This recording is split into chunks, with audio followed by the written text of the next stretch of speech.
আজকে দেখাবো ছাদ বাগান থেকে কিছু সবজি হারভেস্ট করলাম, কি কি করলাম না করলাম ভিডিওটা শেয়ার করে। ভালো এভরিওয়ান, আসসালামু আলাইকুম, কেমন আছেন? আশা করি অনেক অনেক ভালো আছেন। তো এই তো ছাদের থেকে গাছে পানি দেয়, উফ কি যে শান্তি, কি যে শান্তি আমার গাছগুলো দেখলে এখন। তো এই জায়গায় হচ্ছে পেঁয়াজের খোসার পানি কয়েকদিন ধরে ভিজিয়ে রাখছিলাম, পরে হলো পানি দিলাম। আর কি কি সবজি তুলবো এই ভিডিওটা আপনাদের সাথে শেয়ার করব। তো যাই হোক, এদিকে দেখেন আমার বাঁধাকপিগুলো সুন্দর হইতে আসছে মাশাআল্লাহ দিলে। আচ্ছা, কিছু কিছু টবে গাছগুলো কত সুন্দর হয়, আবার কিছু কিছু টবে গাছ যতটুকু লাগে অতটুকুই থাকে। এই দেখেন এই বাঁধাকপিগুলা হয়েছে একবারে ছোট হয়ে গেছে, আর অন্য অন্য টবে হলো এত বড় হয়ে গেছে। আর এদিকে হলো যে গাছের দিকে সিম তুলতেছি, সিম তুললে হইলো আজকে রান্না করব। আজকে দেখেন নিজের কাছ থেকে কী কী সবজি তুললাম আজকে, এটা যে কী শান্তি, এরকম শান্তি কার কার লাগে এরকম সবজি তুলতে। আর এবছর মনে হয় না আমার আগে কেউ সিম তুলছেন। তো দেখেন আমি কম সবার আগে মনে হয় সিম তুলে ফেলালাম, শীতের সিম অনেকেই তুলছে, এটা আমি দুষ্টামি করলাম, কারণ অনেকে অনেক বড় বড় গাছপ্রেমিকরা অনেক আগেই সিম খেয়ে ফেলেছে, আর আমি হচ্ছে মাঝখানে মনে খাইতে আসছি। আর দেখেন সকাল সকাল গেছি তো একটু কুয়াশা কুয়াশা ছিল, ভিডিও এরকম গুলা আসছে।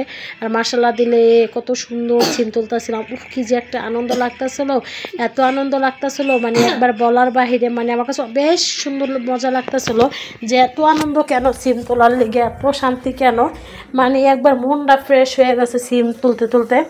মানে এতগুলো মানে প্রায় হাফ জুড়ি সিম তুলছি আমি, মানে এত ভালো লাগছে সিম তোলার লেগে।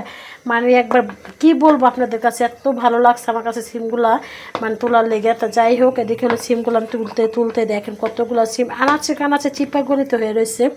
আর দেখেন কতগুলো সিম তুললাম। আর এরকম বেশি সিমও সরি বেশি কম গাছটা বড় না, শুধু একটা রডের লগে বাইছে, যতটুকু বাইছে। তো এই সিমগুলো তোলার পর হলো যে বিলাতি ধনিয়া পাতা তুলবো, পরে হলো এই দেখেন কত সুন্দর বিলাতি ধনিয়া পাতা আজকে অনেকগুলো তুলে ফেলাবো, কারণ হলো এই জায়গায় আমি আবার ছোটো ধনিয়া পাতা ফেলাবো। আগে কলম ছোটো ধনিয়া পাতা ফেলাইছিলাম, কটা পুদিনা পাতা নিবো আজকে মুড়ি মাখাই খাবো। তো গাছের দিকে দেখেন ইয়ে থেকে কতগুলো হারভেস্ট করলাম, এর থেকে শান্তি আর কি আছে বলতে, যে কটা ছোটো ধনিয়া পাতা নিতে আসি, কত কত কিছু। আমার ছোটো মেয়ে আমার সাথে দেখেন ধনিয়া পাতা তুলতেছিল, মাশাআল্লাহ দিলে কতগুলো ধনিয়া পাতা নিয়েছি দেখেন। আর এরকম ধনিয়া পাতা তুলতে কার কার ভালো লাগে অবশ্যই কমেন্টে জানাবেন। এই ছোটো ছোটো টবে যদি সবজি খেতে পারি, আপনারা পারবেন না কেন? অবশ্যই পারবেন। তো যাই হোক, অনেকগুলো ধনিয়া পাতা নিলাম, কিছু শাক নিলাম, দেখেন কত কিছু হারভেস্ট করলাম। এর থেকে শান্তি আর কী আছে। অনেকদিন পর করলাম এই পেজে একটা বড় ভিডিও দিলাম আলহামদুলিল্লাহ। তো দেখেন কয়েকটা ভেন্ডিও তুলতেছিলাম, মাশাআল্লাহ দিলে কতগুলো ভেন্ডি তুললাম, মাশাআল্লাহ আপনাদের শেয়ার করব।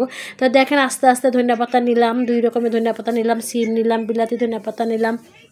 এখন আবার ভেন্ডি নিতেছি, কি যে একটা আনন্দ লাগে। কিছু কিছু সময় আছে এরকম সময়গুলো আমার একবার ভালো লাগে বেশি আমার কাছে। দেখেন কত সুন্দর কয়েকটা করলা, সরি এটা কি ঢেঁড়স নিলাম কি করলা। তো যাই হোক, এই দেখেন টবে কলম এখনও ধনিয়া পাতা আছে কিছু নেওয়ার পরও। তো যাই হোক, এটা কাটতে কাটতে একবার বেঁকা হয়ে গেছিলাম, আর আগায় যে এত হয়ে রয়েছে। আর এই দেখেন ঢেঁড়সগুলো আমার গাছ নাই, অবশ্য ঢেঁড়স কম হইতেই আছে মাশাআল্লাহ দিলে, মাশাআল্লাহ বলবেন সবাই। কিন্তু কিছু ঢেঁড়সও নিয়ে নিলাম দেখেন।